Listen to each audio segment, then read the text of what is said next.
He was a billionaire who owned the city, a man for whom the world bent. She was a waitress serving him champagne, invisible in a sea of uniforms. He dared her to dance in front of his elite, mocking friends. A cruel, public joke with a six-figure price tag. He expected her to stumble. He expected her to blush. He never expected her to be a forgotten prodigy, a ghost from his own family's ruthless past. When Genevieve Merlot took the floor, Alistair Vance didn't just see a dance. He saw the woman he had helped destroy. And he froze. This is the story of how one dance shattered a dynasty. The ballroom at the Regent Grand was an insult to the stars. It was brighter, louder, and infinitely more arrogant. Chandeliers, each the size of a carriage, dripped crystals that shattered the light into 1,000,000 fractious pieces, scattering it over the faces of New York's oldest and newest money. It was the kind of gala that would have made the Astors and Vanderbilts of old nod in approval. For Genevieve Eve Merlot, it was just another shade of hell. Her feet throbbed inside the thin-soled, regulation black flats. Her white shirt was stiff, the black apron tied so tightly around her waist it felt like a tourniquet. For 6 hours she had been a ghost, a silent hand extending a flute of champagne or retrieving a dirtied napkin. She moved through the glittering crowd with practiced emptiness, her face a mask of polite indifference. She despised them. She despised their easy laughter, their casual cruelties, the sheer, crushing weight of their entitlement. They talked about acquisitions and vacations, about the little people, as if they were a different species. And in a way they were. Eve was one of the little people. She was the debris they left behind. She passed a knot of men by the towering marble fireplace. At its center was Alistair Vance. Even if you didn't know his name, you knew his power. It rolled off him like a physical force. He was tall, with dark hair precisely cut to look artfully disheveled, and eyes the color of a winter ocean. He wore a custom tuxedo as if he'd been born in it.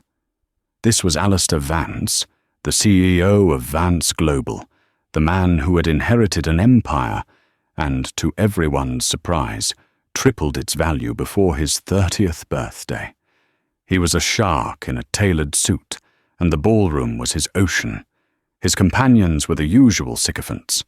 Baron Croft, a real estate heir with a weak chin and cruel eyes, and Chloe Vandermeer, a jewelry heiress who looked like a bored, beautiful flamingo. "It's just so dull," Chloe was saying, pouting. "The orchestra is playing the same dreary waltzes, and the hired dancers. Please, I saw better at my nephew's recital." Alistair merely smiled, a slow, reptilian curve of the lips that didn't reach his eyes. He lifted a glass from Eve's tray as she passed, his fingers brushing hers. The contact was like a jolt of static electricity, cold and sharp. He didn't look at her. Why would he? She was just part of the furniture. "We need some entertainment, Alistair," Baron pushed, clapping the billionaire on the back. "Something real." Eve continued her circuit, her mind drifting to the stack of red-stamped envelopes on her kitchenette table. Final notice. Past due. Her mother's medical bills were a mountain she was trying to excavate with a teaspoon. This job, this nightly humiliation, paid for the medication that kept her mother comfortable. It was the only thing that mattered. She'd once danced on stages. She'd once had critics calling her the new flame of ballet. She'd once had a name, Merlot. Now she just had a tray. The orchestra finished a piece, and the hired professionals, a respected contemporary troupe from downtown, took their bows. The applause was polite, anemic. The crowd was already turning back to their drinks. Eve was retrieving a discarded glass near their group when she heard Baron's voice drop to a conspiratorial whisper. Look at that one, he said, nodding toward Eve. She looks like she's got a pole stuck up her spine. All these waitresses are the same. No life. No soul. They're just happy to be breathing our air, Baron, Chloe sneered. Eve's hand tightened on the glass. Don't listen. Don't react. You are a ghost. But then Alistair Vance spoke. His voice was smooth, bored, and carried a chilling authority. I disagree, he said, turning his cold eyes directly on Eve for the first time. She froze, pinned by his gaze. I think they're all just hungry. Everyone has a price. Everyone is desperate to get a taste of this. He gestured vaguely at the opulent room. Oh? Baron challenged, intrigued. Care to make it interesting?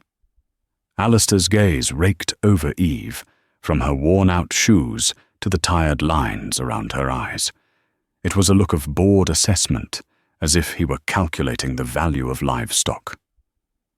$100,000, Alistair said, his voice loud enough for the surrounding tables to quiet down. $100,000 says she can't even cross the dance floor without tripping over her own feet. The immediate area went silent. Eve's blood ran cold. This wasn't happening. Chloe gasped, a delighted, vicious sound. Alistair, you devil! Baron's eyes lit up. You're on, but how do you prove it? Alistair smiled, that predator's smile. He raised his voice, a resonant baritone that cut through the ballroom's polite hum. Excuse me. Miss. Eve's heart hammered against her ribs. She couldn't move. She couldn't breathe. Every eye in a 30-foot radius was on her. Yes, you, he said, snapping his fingers. The one with the tray. Come here. Slowly, as if wading through wet cement, Eve turned. Her face was pale, but her eyes, hidden in the shadow of her duties, held a spark of glacial fury. She walked toward him, her tray held perfectly level. Sir? Her voice was a strained whisper. Alistair Vance looked her up and down, a connoisseur appraising a piece of questionable art. He was enjoying this, the power, the absolute control. What's your name? He asked. Eve, sir. She didn't offer her last name. It was buried, along with her past. Well, Eve, Alistair said, plucking an olive from Baron's martini. My friends and I were just having a debate. We find the evening's entertainment lacking. He gestured to the vast, empty parquet dance floor in the center of the room. The orchestra was on a break, musicians stretching and sipping water. My friend Baron here thinks you're just a cog in the machine. I think you're a human being capable of ambition, desperation.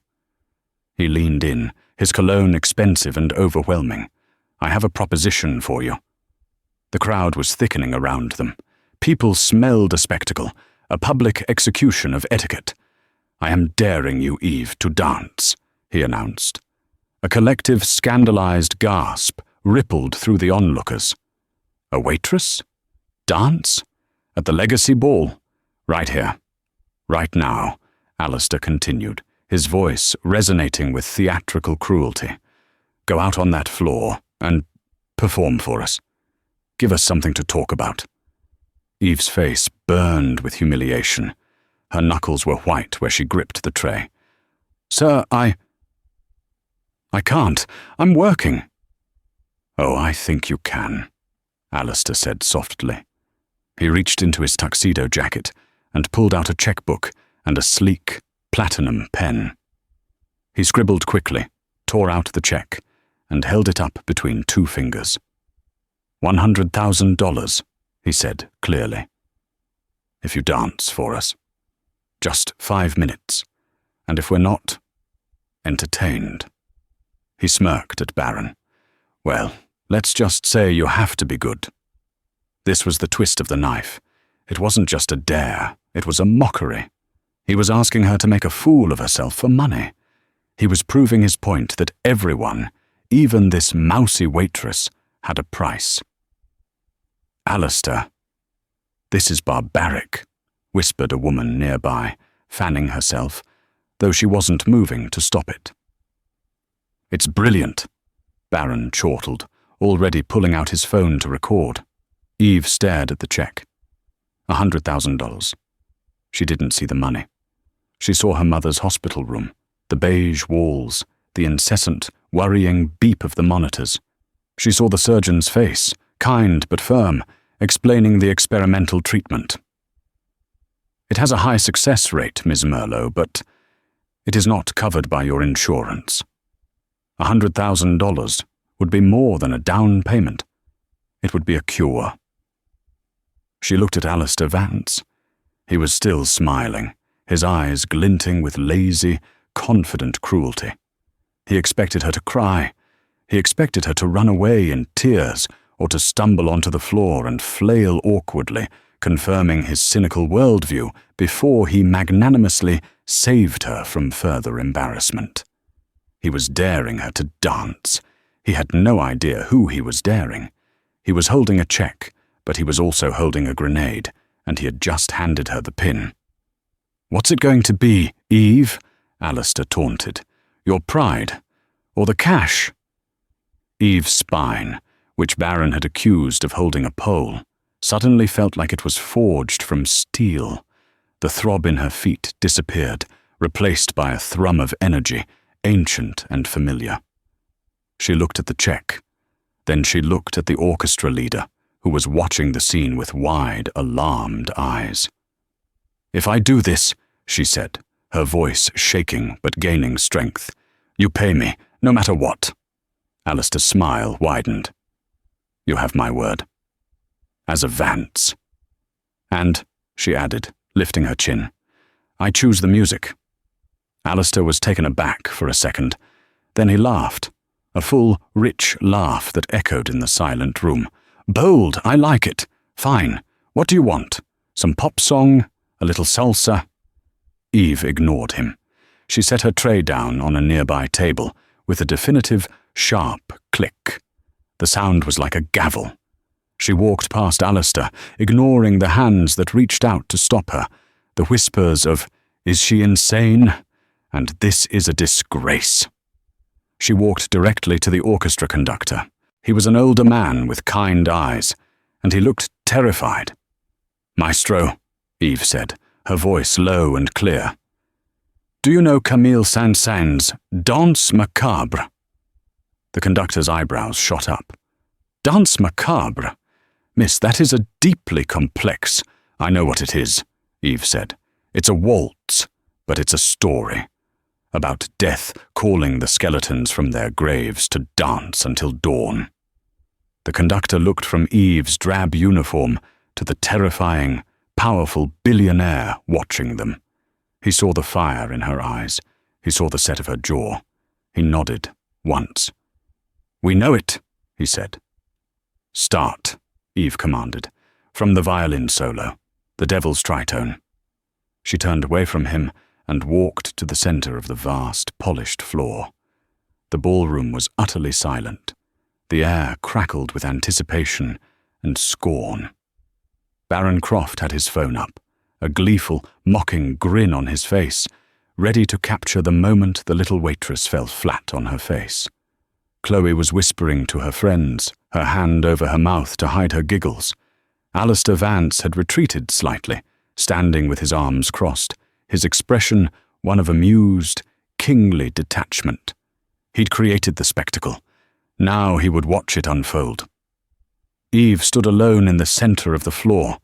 She was a small, drab figure in a sea of polished wood, dwarfed by the opulence around her. She took a deep breath, closing her eyes.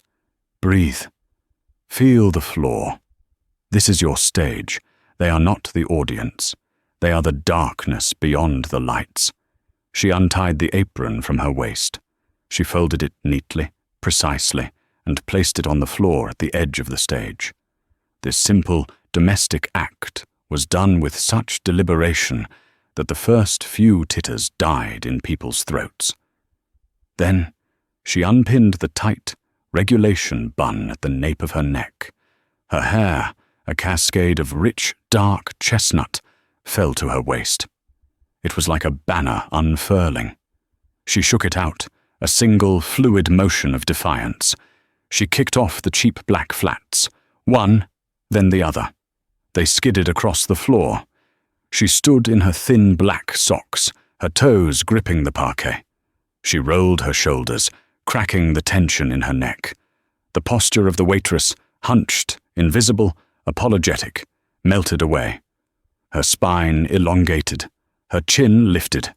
Her arms, which had carried trays, found their line. In the span of 30 seconds, the servant had vanished. A performer stood in her place. The crowd felt the shift. The air pressure in the room seemed to change. "What is she doing?" Chloe whispered, her smile faltering. Alistair didn't answer. His eyes were narrowed.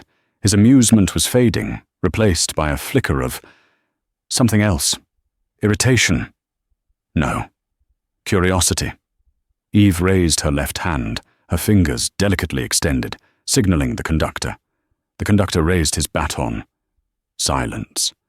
Then, a single, haunting violin note sliced through the air. The danse macabre, the devil tuning his fiddle. The sound was sharp, eerie, and compelling. The orchestra joined in, a skeletal, plucked rhythm. Eve didn't move. She let the music build, let the story begin. The call of the dead. And then, she danced. It didn't start with a leap or a spin. It started with a movement, a contraction of her core so sharp, so filled with anguish, it was as if she'd been struck. Her body rippled, a story of a painful awakening. She rose onto the balls of her feet, a demi-point so high and strong it was shocking. She was no longer a waitress. She was a shade, called from her grave by the devil's tune. Her arms, which had been stiff, now flowed like water, her hands speaking a language the audience had forgotten. She moved across the floor, not in a waltz, but in a fractured, painful, exquisite interpretation of one. Her movements were a fusion of classical ballet, the rigid lines, the impossible control, and the raw, gut-punch emotion of contemporary dance. She was telling a story, her story. The performance was not a dance in the way the gala attendees understood it. It was an exorcism. The music swelled, the full orchestra crashing in with the main waltz theme, and Eve exploded. She didn't just spin, she flew. A series of fouette turns, so fast and precise that the crowd audibly gasped. Each turn was perfect, her eyes spotting a point in the darkness above their heads, ignoring them completely. She wasn't dancing for them. She was dancing despite them. Baron Croft's phone lowered in his hand. His mouth was open. Chloe Vandermeer had gone white. This wasn't funny. This was terrifying. Eve's dance was one of rage and loss. She used the full expanse of the floor, her movements large and desperate. She'd leap, landing with the silence of a cat, only to collapse into a movement that looked like a sob, her back arching in a painful, beautiful curve. She was a prodigy. She wasn't just good. She was a master. She was on par with the principal dancers of the New York City Ballet. This wasn't a girl who'd taken a few classes. This was a woman who had lived this. And Alistair Vance froze. The champagne flute in his hand tilted, the bubbling liquid spilling over his fingers and onto the priceless carpet. He didn't notice. His blood had turned to ice, his breath caught in his lungs. It wasn't just the dance, it was her. As she turned into the light, her hair whipping around her face, her features contorted in a mask of beautiful artistic fury, he saw her. Really saw her. The high cheekbones, the fierce, intelligent eyes, the proud set of her jaw, even in simulated despair. He knew that face. It had been years. She was a girl then. He'd seen her picture in the Wall Street Journal, in the society pages, in the devastating business reports. the daughter of Jean-Pierre Merlot, the girl who had just won the Prix de Lausanne, the prodigy, the heir to the Merlot Innovations fortune. Merlot, the company Vance Global had targeted, the company he had personally dismantled. The danse macabre in the orchestra surged, and Eve's dance became a story of a hostile takeover. Her movements became sharp, angular, like a body under attack. She fought an invisible foe, spinning and striking, her small, sock-clad feet stamping a rhythm of defiance. She was dancing the death of her family. Alistair felt the air leave his lungs. This wasn't a performance. It was an accusation. He remembered the final meeting. Jean-Pierre Merlot, a man with honor and a brilliant, innovative mind, sitting across the boardroom table. Alistair, then 26 and drunk on his own ruthless efficiency, had laid out the terms of the liquidation. "It's not personal, Jean-Pierre. It's just business." Merlot had looked at him, his face ashen. "You are destroying my life's work, my family, my Geneviève, her future." Alistair had dismissed it.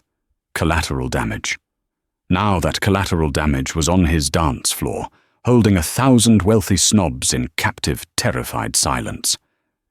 The music reached its climax. Eve was a blur of motion, a vortex of controlled, elegant fury. She executed a dizzying series of leaps, her body twisting in the air, a picture of defiance. Then, as the violin solo returned, mimicking the crow of the rooster at dawn, her dance softened.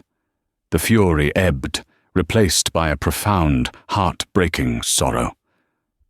The skeletons were returning to their graves. She slowed, her movements becoming heavy, her arms falling to her sides. She sank to the floor, her body curling in on itself, her head bowed, her hair shrouding her face. The final plucked note of the orchestra hung in the air. Silence. A thick, stunned, absolute silence held the entire ballroom for 5, 10, 15 seconds. No one breathed. Eve remained on the floor, her chest heaving. Then, one person from the back of the room began to clap. It was the orchestra conductor. He was standing, tears streaming down his face. The spell broke. The ballroom erupted. It wasn't polite applause. It was a roar. It was a standing ovation. People were shouting, whistling. It was the kind of adulation reserved for a conquering hero. The professional dancers who had performed earlier were at the edge of the floor, staring at her with looks of profound, professional awe. Baron's phone had slipped from his hand and clattered to the floor. Chloe looked ill. Eve slowly, painfully, rose to her feet. She did not bow. She did not smile. She stood tall, breathing hard, and scanned the crowd, her eyes burning with unshed tears and a cold, hard pride. She had stolen the spotlight. She had swallowed it whole. Her gaze swept past the shocked faces until it found him. Alistair Vance, still frozen, still staring. The check for $100,000 was a meaningless, crumpled piece of paper in his clenched, wet fist. He wasn't seeing a waitress. He was seeing the ghost of his greatest sin. Eve held his gaze. The thunderous applause was just white noise. In that moment, the opulent ballroom shrank to the few feet of polished wood separating the destroyer and the destroyed. She saw the recognition in his eyes. She saw the shock curdle into something else. Dread. He knew. Alistair took a step forward, his legs feeling unsteady. He pushed through the crowd that was now surging toward Eve, people yelling, "Brava, and who are you?" "Geneviève," he said, his voice barely a rasp. The name, her name, spoken by him, was a violation. Eve's face, which had been open and raw with the emotion of the dance, shuttered. The mask of the waitress slammed back into place, but this time it wasn't indifference. It was ice. She walked straight toward him, parting the sea of her new admirers. They backed away, sensing the new, dangerous current in the room. She stopped directly in front of him. She was shorter than him by a foot, but in that moment, she towered over him. He was still holding the crumpled, damp check. He looked at it, as if seeing it for the first time. It was an obscenity. "Here," he stammered, offering it to her. The dare. "You won."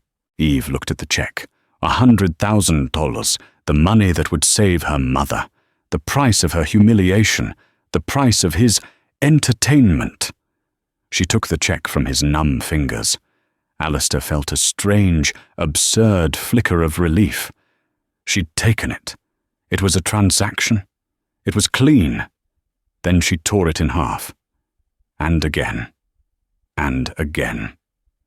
The small white pieces of paper fluttered from her hand to the floor, landing in the puddle of champagne he had spilled.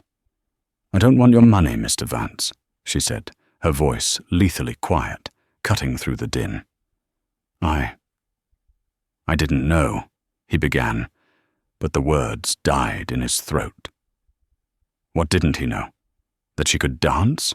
Or that she was the human being whose life he'd torpedoed for a better quarterly report?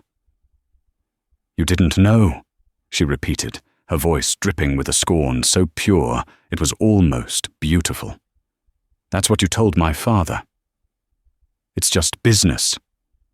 You didn't know he'd have a stroke a month later. You didn't know my mother would have to sell everything, right down to her wedding ring, to pay for his care.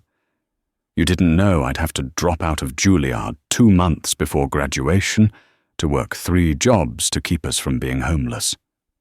Each word was a perfectly placed stiletto, aimed directly at his heart.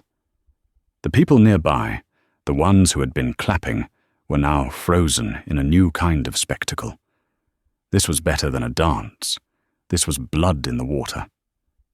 "Genevieve, you dared me to dance," she hissed, leaning in closer. "You wanted a show. You wanted to prove that everyone has a price, that even the little people are desperate for your scraps." She smiled, a terrible, broken and triumphant smile. "You were right about one thing. I am desperate, but I'm not for sale, not anymore. You already bought and sold my entire future." She turned to Baron and Chloe, who were trying to melt into the wallpaper. "And you," she said, her voice like a whip. "You wanted something real. I hope you enjoyed the show." Without looking back, Eve pushed through the stunned crowd. She walked to the edge of the floor, picked up her folded apron, and grabbed her worn-out flats. She didn't run. She walked, head high, back straight. She walked out of the ballroom, through the service corridor, and out the back exit, disappearing into the cold New York night. Alistair Vance stood alone in the center of the room, the scraps of his check at his feet. The silence he was left in was heavier and more damning than any applause. He had dared a waitress to dance, and he had frozen when she'd held up a mirror to his soul. The spotlight she had stolen was now shining directly on him, illuminating every crack in his perfect, gilded life. The fallout was immediate. Eve didn't just walk out of the ballroom, she walked into a firestorm. Baron Croft hadn't been the only one recording. Within an hour, a dozen shaky phone videos of the dancing waitress were on TikTok, Instagram, and Twitter. By morning, Narcissus' legacy ball ballerina was trending worldwide. The videos were grainy, the audio tinny, but the power was undeniable. News outlets picked it up. The New York Post ran the headline, "Gala Cinderella, waitress dances for $100K, then vanishes." But the media couldn't find her. Eve Merlot, as a public entity, had ceased to exist years ago. She had cashed her last paycheck from the catering company, who had fired her via text for abandoning her post, and checked her mother out of the private care facility. They disappeared, moving to a small, walk-up apartment in a different borough, paid for in cash from her meager savings. Eve was in hiding. The world wanted the ballerina. She just wanted to keep her mother safe. The viral fame was a monster, not a miracle. But while Eve vanished, Alistair was trapped. His world was reeling. He was the villain in the viral story. The cruel billionaire. The man who had tried to buy a woman's humiliation. Worse, his fiancée, Isabella de la Cruz, a woman whose family was even older and wealthier than his, was furious. "You made us a laughing stock, Alistair," she seethed, throwing a tablet onto his marble coffee table. The video of Eve's dance played on the screen. "You humiliated me with a servant." "She's not a servant, Isabella," Alistair said, rubbing his temples. He hadn't slept in 2 days.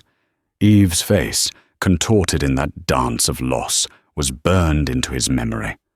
"Oh, so you know her. Was she one of your projects?" Isabella sneered. "She is Genevieve Merlot," Alistair said, his voice flat. Isabella's perfectly sculpted face went slack. "Merlot? As in Merlot Innovations? That Merlot?" "The same." Isabella's anger vanished, replaced by a cold, calculating fear. "Alistair, our merger, my father's board. They will not be happy about this. You know how sensitive the press is. This story, a brilliant, ruined prodigy. It's a narrative. It's dangerous." "It's the truth," Alistair said. "Truth?" She scoffed. "Truth is what we say it is. You need to fix this. You need to find this girl and pay her, whatever it takes. Make her sign an NDA. Make her disappear. Properly this time." But Alistair wasn't listening. He was haunted. The dance macabre played on a loop in his head. "You destroyed my family." He went to his office, a towering glass box overlooking Central Park, and for the first time in his life, he didn't look at the stock tickers. He opened his private files. He pulled the Merlot acquisition case. He read for hours. He saw his own notes from back then, his own ruthless strategies, the leveraged buyout, the gutting of the pension fund, the selling of the patents for pennies on the dollar. He saw the official report on Jean-Pierre Merlot's stroke, filed 3 weeks after the final papers were signed. He had been 26. He had called it a masterpiece of corporate re-engineering. Today, at 32, he saw it for what it was. A mugging. He called his head of security, a former Mossad agent named Kobe. "I need you to find someone," Alistair said, his voice rough. "Genevieve Merlot and her mother, Annalise. I don't care what it costs. I don't care how deep you have to dig. Find her. And Kobe, no one else knows. Not my father. Not Isabella. No one. Kobe was a professional. And when I find her, sir," Alistair looked at the video on his screen. Eve, rising from the floor, her eyes full of fire and judgment. "You tell me where she is," Alistair said, "and then you will arrange a delivery. I have a debt to pay." It took Kobe 3 weeks. 3 weeks of Alistair being a ghost in his own life, of dodging the press, of enduring Isabella's cold fury and his father's suspicious questions. Finally, Kobe called. "I found her. She's in Queens. She's been auditioning for small, unpaid dance troupes under an assumed name. Her mother is with her, but, sir, her mother is not doing well." A cold fist closed around Alistair's heart. "What do you mean?" "The move. The stress. She needs the treatment you referenced, the one at the Swiss clinic. Ms. Merlot is trying to raise the funds, but she's failing." Alistair closed his eyes. He had torn up her 100,000. Her pride had cost her mother her last chance. "Kobe," Alistair said, his voice thick with a resolve he hadn't felt in years. "Book the clinic, pay for it, anonymously, and book a private medical transport jet. It leaves tonight." "And what about you, sir?" "I'm going to Queens," Alistair said, grabbing his keys. "It's time I faced the music." The apartment building was a fourth-floor walk-up in a corner of Queens that the city's glamour had forgotten. The hallway smelled of decades of frying oil, damp plaster, and the faint, sweet odor of decay. It was a complete, crushing inversion of the Regent Grand's opulence. For Alistair Vance, standing in his $10,000 suit, it felt like stepping onto another planet, one where his power was a foreign currency. He knocked on the peeling paint of apartment 4B. The sound was too loud in the cramped, silent hall. He heard movement, then the scraping of multiple locks. The door opened a crack, held by a thick brass chain. Genevieve Merlot's eye appeared in the gap. She was not the avenging angel of the ballroom. She was a pale, exhausted woman, drowning in the realities of poverty. Her hair was thrown up in a messy knot, and dark, bruised circles lay under her eyes. When she saw him, her face didn't register shock or even fury. It was a weariness so profound it was almost pity. "Go away, Mr. Vance." Her voice was a dry rasp. She tried to close the door. "Genevieve, wait." He put his hand on the door, not forcing it, but stopping it from closing. The wood was flimsy. "Please, it's about your mother." Her eye widened in panic. "What about her? What did you do? Did you send people?" "No, He couldn't have this conversation through a crack in the door. He pushed, gently but firmly. The chain held. "Genevieve, please, let me in. I'm not here to hurt you. I am here to help." "Help?" Her laugh was a broken, bitter sound. "The way you helped my father?" From deep within the apartment, a frail voice called out. "Genevieve, who is it, darling? Is it the landlord again?" Eve flinched, closing her eye. The sound of her mother's weak, hopeful voice shattered her composure. She couldn't have this fight on the doorstep. With trembling, furious fingers, she unhooked the chain. The door swung open. Alistair stepped inside. The apartment was tiny, sparse, but spotlessly clean. A small kitchenette was sectioned off by a curtain.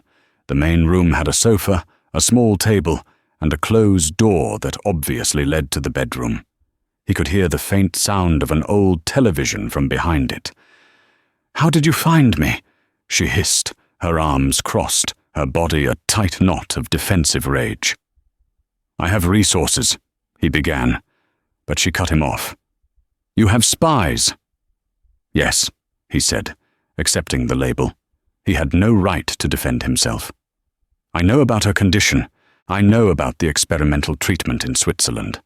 The one you were trying to pay for." Eve's face crumpled. "Get out." Her voice was shaking, but still defiant. "I told you, I will not take your blood money. We don't want your charity. We don't want anything from a Vance." "It's not charity," Alistair said, his voice dropping, becoming raw. It's a debt, and you don't have time to argue." "What does your time matter to me?" "Because the jet is on the tarmac, right now, at Teterboro, a fully equipped medical transport with a Swiss team. They can be in the air in 90 minutes. Your mother can be in Zurich by morning." Eve stared at him, her mind struggling to process the words. A jet. A team. Now. It was an impossible, cruel miracle. "Why?" she whispered, her fury collapsing into a desperate, heartbreaking confusion. "Why would you do this? To buy your salvation? To clear your conscience so you can sleep at night?" "Yes," Alistair said. The truth was a sharp, bitter thing on his tongue. "Yes to all of it. But it's more than that." He looked past her, at the closed bedroom door, and his voice cracked. "My mother. She died 5 years ago. It was the same illness. The same. We had all the money in the world, but the treatment, it was 2 years too late for her. I sat in a room, much nicer than this one, but just as hopeless. and I watched her fade. I watched her die. He finally looked at Eve, his eyes stripped bare of all pretense, all power. He was no longer the billionaire. He was just a man haunted by his own ghosts. I can't undo what I did to your father, Genevieve. I was arrogant, and I was cruel, and I called it good business. And I will live with that forever. But this I can do. I can't let another person, I can't let you, watch the same ending I did when I have the power to stop it. The bedroom door opened. Annalise Merlot stood there, leaning heavily on the doorframe. She was skeletal, her skin a translucent, papery grey. But her eyes, the same as Eve's, were proud. She was wearing a faded silk robe, a relic from their old life. "Genevieve," Annalise said, her voice a thin thread, "you are shouting, my love. And this gentleman, I'm sorry, do I know you?" Eve spun around, her face a mask of panic. "Mum, no, go back to bed. It's no one." Alistair stepped forward, his heart hammering. He looked at Annalise, this ghost of a woman, and he saw his own mother's face. "Mrs. Merlot," he said, his voice thick. "My name is Alistair. I was a colleague of your daughter's, from long ago, from Juilliard." Eve shot him a look, a mix of shock and desperate gratitude. "We, our alumni group," Alistair continued, inventing on the spot. "We heard about your situation, the arts community. We take care of our own. A patronage fund has been arranged. Your treatment, it's all been covered. We have a car waiting downstairs to take you to the airport." Annalise's hand went to her mouth. Tears welled in her eyes. "Juilliard? Oh, Genevieve, all this time you said that was all gone." It's complicated, Mom," Eve whispered, rushing to her mother's side, holding her up. Annalise looked at Alistair. "Sir, a patronage fund, I don't know how to thank you." "There is no need," Alistair said, his gaze fixed on Eve. "Just get well. The world needs to see what a Merlot can do." Eve held his gaze. In that moment, an unspoken, unbreakable, and terrible contract was sealed between them. He had given her a lie to save her mother's life. She nodded, once. A single, sharp dip of her chin. "Go get dressed, Mom," she said, her voice stronger. "We're going to Switzerland." 2 hours later, the tarmac at Teterboro was cold. The wind from the runway cut through Alistair's overcoat. A white Gulfstream G550, modified as an airborne ICU, sat shimmering under the lights, its engines humming. Annalise, comfortable on a gurney and already attended by a smiling Swiss nurse, had been loaded onto the jet. Eve was standing at the foot of the airstairs, holding her mother's small suitcase. She was wearing jeans and a thin coat, her hair pulled back, a passport clutched in her hand. Alistair had stayed in the shadow of the hangar, watching. Now, as the final checks were being made, Eve walked over to him. "The lie you told her," Eve said, her voice flat, not looking at him. "Thank you for that. It was the least I could do." "No," she said, finally turning to him. Her eyes were like chips of ice. "The least you could do is nothing. The least you could do is what you've done for the last 7 years. This is more. Genevieve, I'm going with her. I need to be there." "I know." He handed her a thick envelope. "Your tickets, a commercial flight. It leaves from JFK in 2 hours. A car is waiting for you over there." She looked at the first-class ticket. "And," he continued, "an apartment has been rented for you in Zurich, overlooking the lake, a short walk from the clinic. It's yours for as long as you need it. There's a bank card in there, all expenses, indefinitely." She didn't take the envelope. "More blood money." "Restitution," he said, his voice firm. "I tore up that check at the gala." You were right to make me. It was a paltry, insulting sum. This is the real price of that dance. This is the interest on the debt I owe your family. I will pay you back, she said, her jaw set. Every single cent. No, you won't, Alistair said. You will never send me $1. You will get your mother healthy. You will start dancing again. You will live your life. That is the only repayment I will accept. This is not a loan, Miss Merlo. It's a correction, a balancing of the books. A medical technician at the top of the stairs called down.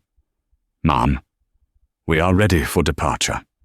Eve looked at the plane, then back at Alistair.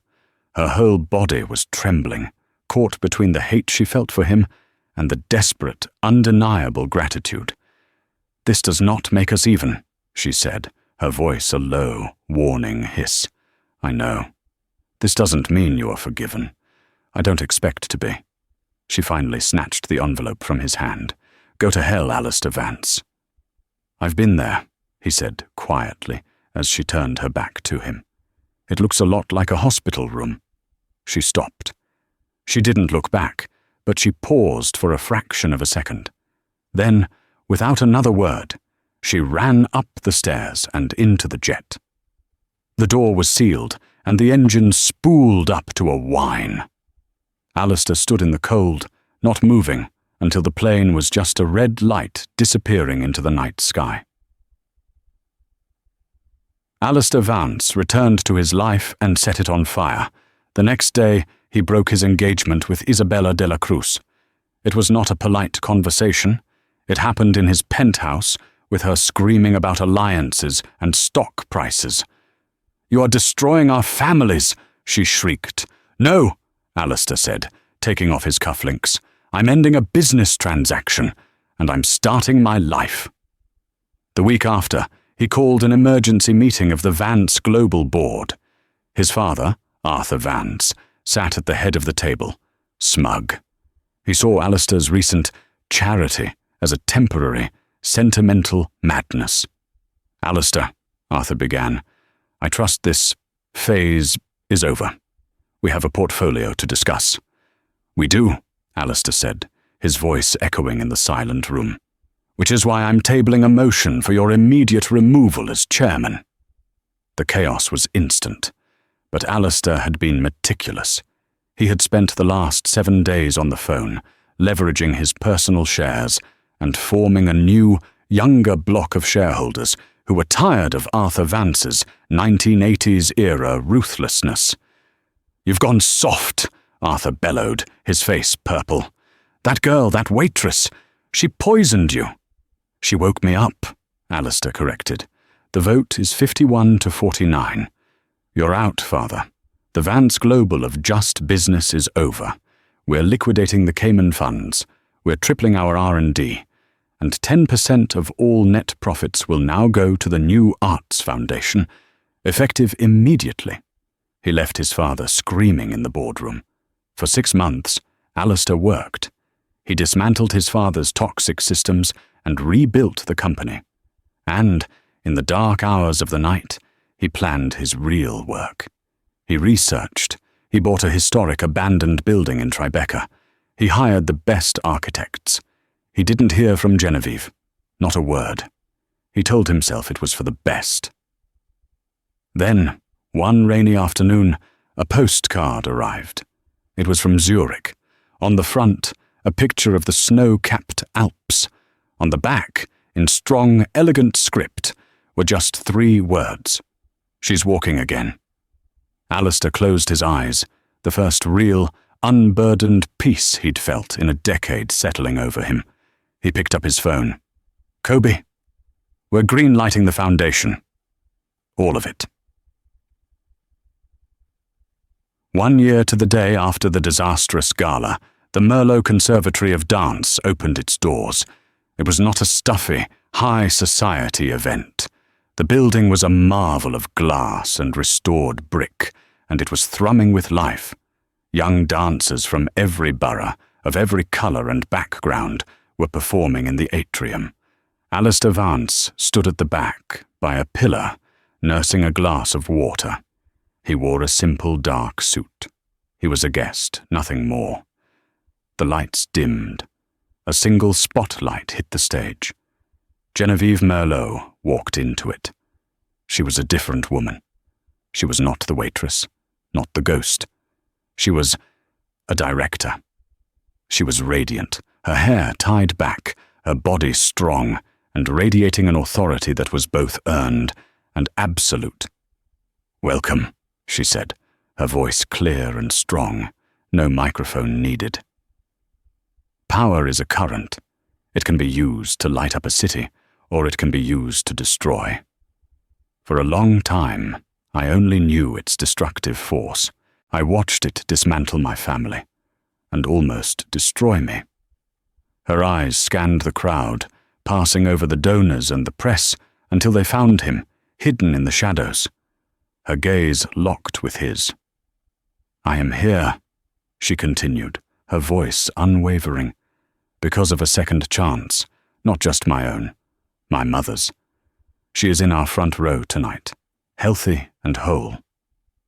Polite applause. Eve held up a hand. "But I have also learned that power can be redirected. It can be taken from a place of greed and be pointed toward a place of growth.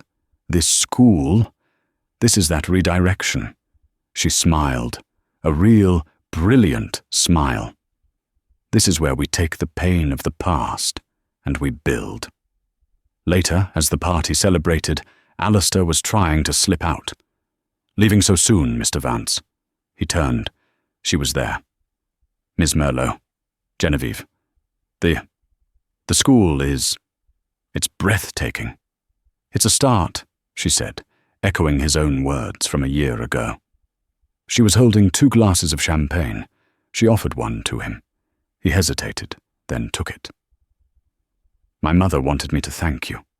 She insisted," Eve said. "How is she?" "She's teaching a master class in music theory here next spring," Eve said, a small, proud smile touching her lips. "She says your chalet has dreadful acoustics, but divine inspiration." Alistair laughed, a real rust-out-the-pipes laugh. "I'm glad she is well." They stood in silence for a moment, the sound of the party a warm hum around them. "You know," Eve said, looking at her glass, "what you did, it was an act of atonement. But atonement doesn't erase the sin, Alistair. It just lives beside it." "I know," he said, his voice quiet. "I live with it every day." "Good," she said, and for the first time, there was no malice in it. It was just a fact. "So do I." She held out her hand. Not for a dance, a handshake. "Welcome to the Merlot Conservatory, Mr. Vance. We have a lot of work to do. Our endowment is vast, but our needs are greater. I expect you on the finance committee." He looked at her outstretched hand. It was strong, calloused from the bar, the hand of a dancer, the hand of a builder. He took it. "It would be my honor, Miss Merlot." He didn't let go, just for a second. "Genevieve, do you think, one day—" She gently pulled her hand back. Her eyes were knowing, sad, but not unkind. "It's a start, Alistair," she said softly. "Just a start." She turned and walked away, not in a flurry of drama, but with the steady, measured pace of a woman in full control of her life. She was moving toward her students, toward her future. Alistair Vance watched her go. He was no longer frozen. He was, at last, beginning to move. And for the first time in his life, he was following someone else's lead. Genevieve's journey from serving trays to center stage proves that talent can never be truly extinguished, and the brightest spotlights often find those in the darkest shadows. The empire Alistair built on secrets was no match for the truth she danced. Her performance wasn't just a dance, it was a reckoning. But what happens next? Can a foundation truly atone for a ruined past? Can Alistair, a man who changed his entire life, ever truly earn her trust? Or perhaps her heart. The story isn't over. Thank you so much for watching. If you were moved by Genevieve's story and her incredible courage, please hit that like button, share this video with someone who needs to see it. And don't forget to subscribe to the channel for more dramatic stories just like this one. We read all your comments, so let us know. What would you have done in Eve's place? Would you have torn up the check?